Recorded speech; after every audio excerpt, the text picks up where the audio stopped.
Terima kasih Anda masih bersama kami. Bagi Anda yang baru saja bergabung, kami hadirkan kembali 3 berita utama hari ini. Pohon yang tumbang di jalan lintas Sumatera arah Parapat menuju Bali G berhasil dievakuasi. Arus kendaraan kembali normal.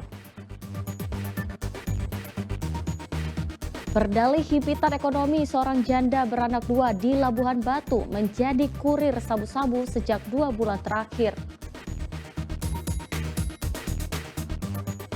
Petugas Bea Cukai Teluk Nibung Tanjung Balai gagalkan penyelundupan 846 lembar kulit ular sanca ke Malaysia.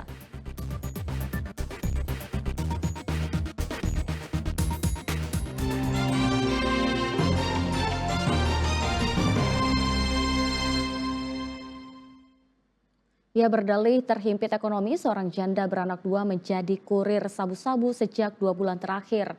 Tersangka akhirnya ditangkap personil Satuan Narkoba Polres Labuhan Batu saat akan mengantarkan pesanan pembeli.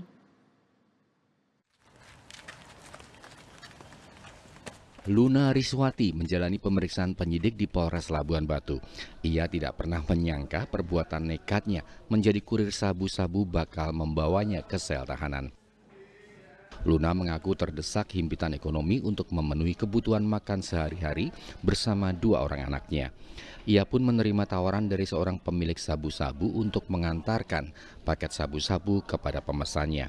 Polisi kemudian meringkus Luna saat akan mengantarkan sabu-sabu kepada pemesannya itu.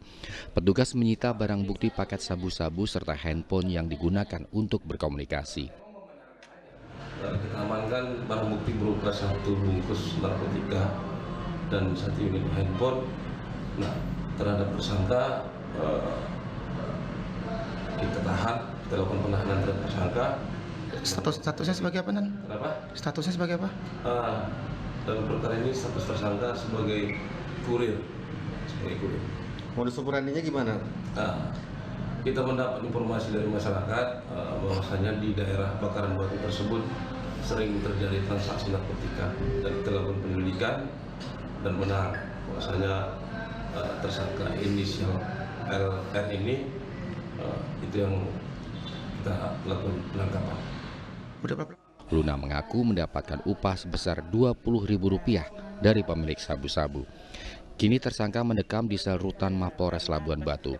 Ia bakal dijerat dengan Undang-Undang Nomor 35 Tahun 2009 tentang narkotika dengan ancaman hukuman maksimal 10 tahun. Tuti Alawiyah Lubis melaporkan dari Labuhan Batu.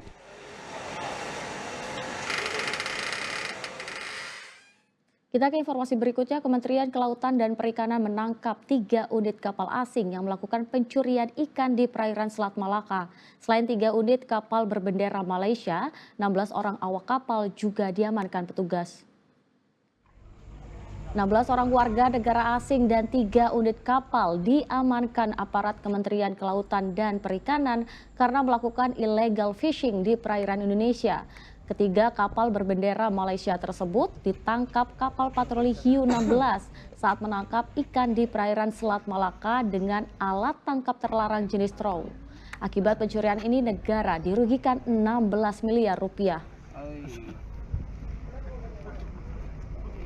Ini kapal 3 ini sudah masuk ke perairan wilayah kita, sudah masuk ke teritorial negara kita. Jadi sudah pantas kita lakukan tindakan dalam hal ini. Gitu. Kemudian tadi kapan penangkapannya tanggal 30 November kemarin. Ya, kenapa baru sekarang? Ini jadwalnya padat. Kebetulan kami juga masih melengkapi berkas. Jadi ketika dia tertangkap tidak bisa langsung disidik, Pak.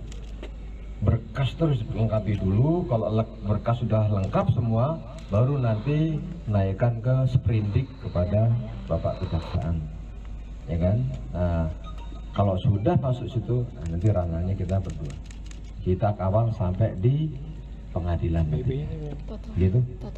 Ada berapa pelaku, Pak, yang kita tangkap? Pelaku ini ada 16 dari 3 kapal. Warga negaranya Myanmar, ya. Kapalnya negaranya beda.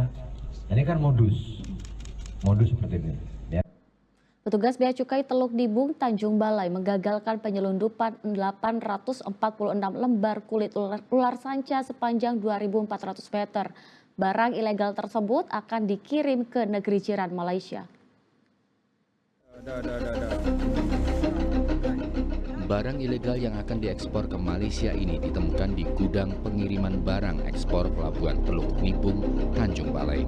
Saat dibongkar petugas, paket yang dikemas dalam fiber ikan ini ditemukan siput mutiara dan ditutup tanah.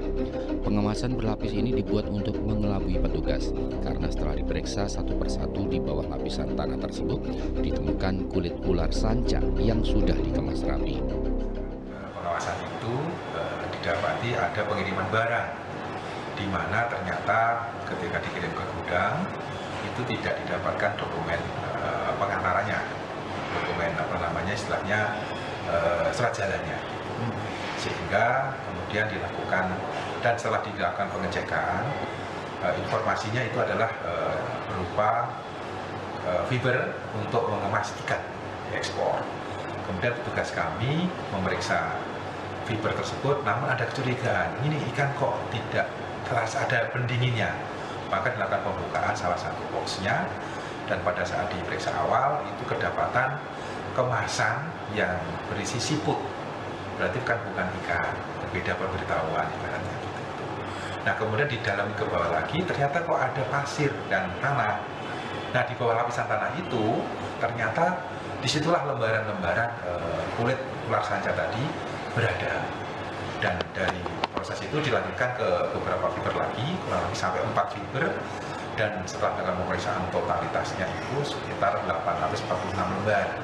Kalau dipanjangkan dengan panjang kurang lebih 2.400 meter panjangnya. Penyelundupan ekspor kulit ular sanca ini melanggar Undang-Undang Nomor 17 Tahun 2006 dan Undang-Undang Nomor 21 Tahun 2019 tentang kepabeanan dan karantina hewan, ikan, dan tumbuhan.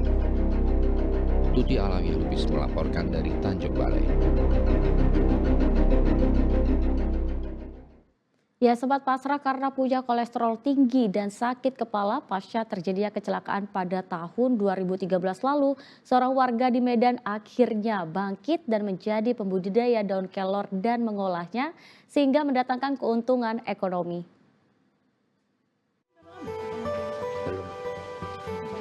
Bagi sebagian warga, daun kelor diyakini sebagai tanaman yang mampu mengusir hal buruk dan gangguan setan.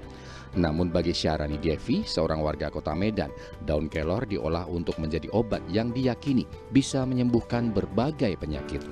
Dari lahan seluas 40 kali 40 meter di belakang rumahnya, Syahrani yang merupakan seorang dosen di sebuah universitas di kota Medan ini, kini mengembangkan usahanya dan menjadi pemasok daun kelor untuk dijadikan obat herbal. Usaha Syahrani berawal ketika ia memiliki kadar kolesterol yang tinggi serta sakit kepala usai mengalami kecelakaan pada tahun 2013. Sempat pasrah dengan penyakitnya tersebut, akhirnya Syahrani disarankan untuk mengonsumsi tumbuhan daun kelor oleh kakak kandungnya. 1 bulan kemudian, penyakit yang menggerogoti tubuhnya itu perlahan mulai pudar. Tahun itu saya pernah melakukan pengobatan tapi tidak kunjung sembuh, sampai akhirnya saya berusaha untuk mengkonsumsi hal-hal yang berhubungan dengan herbal. Asal mulanya itu kakak saya yang seorang dokter yang merekomendasikan kepada saya. Nah, kakak saya itu mengatakan, sudahlah, kalau memang bertahun-tahun dengan obat kimia, tidak, beralihlah ke herbal. Coba kelor, karena WHO udah menetapkan kelor itu sebagai pohon ajaib. Nah, itulah yang menjadikan titik tonggak saya berani stop pengobatan dengan kimia dan beralih ke tanaman kelor. Keyakinan yang sama juga dialami oleh Marina Devianti yang berprofesi sebagai seorang guru dan penghobi olahraga Muay Thai. Saya pikir nggak ada salahnya saya coba gitu. Nah, kebetulan juga pada saat itu di tahun 2019 kita masuk mulai masa pandemi COVID. Jadi saya baca nih khasiatnya kelor ini memang dikenal dengan nama miracle tree, dan kenapa justru di luar negeri banyak yang mengkonsumsi, di sini malah belum begitu populer. Jadi saya penasaran.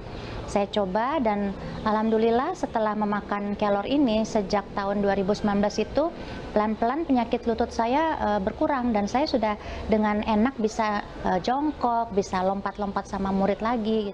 Kedepan usaha daun kelor rencananya terus dikembangkan dalam bentuk makanan ringan seperti coklat atau permen. Muhammad Hamdani melaporkan dari Medan.